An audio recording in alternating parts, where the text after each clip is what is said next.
Živjo, ko smo v tako lepem okolju, kot je to, si mnogokrat želimo, da bi ta čustva miru, zadovoljstva, sproščenosti lahko zavedno ali pa vsaj za nekaj časa zaklenili vase. Da bi nam bile na voljo takrat, ko se soočimo s kakšnim napornim najstnikom, zoprnim šefom ali pa kolono na avtocesti od morja proti domu, kot smo jo bili mi deležni danes.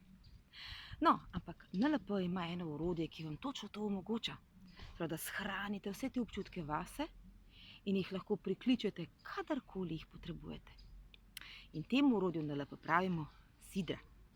Sidranje prihaja iz šole pogojevanja. In že Pavlov, ko se je igral s kužki in zvončki, je ugotovil, da če dovolj dolgo časa zvoni in hrani in zvoni, kužki to dvoje povežejo v eno. In enak proces teče v našem umu. Tudi mi lahko, kadar se zelo dobro počutimo, kadar smo polni nekaj posebnih pozitivnih čustev, naredimo nek gib, neko gesto, ali pa si rečemo kakšno besedo in se vsi ti občutki povežejo na nas. Torej, zdaj se počutim odlično, super in rečem yes, yes, yes.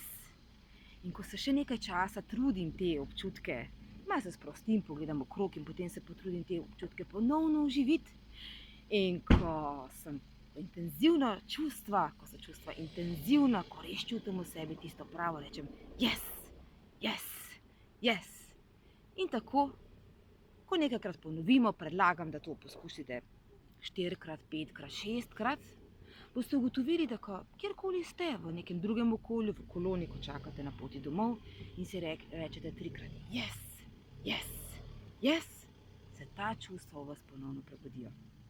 Preizkusite, pa javite, kako vam je šlo. Pa, pa.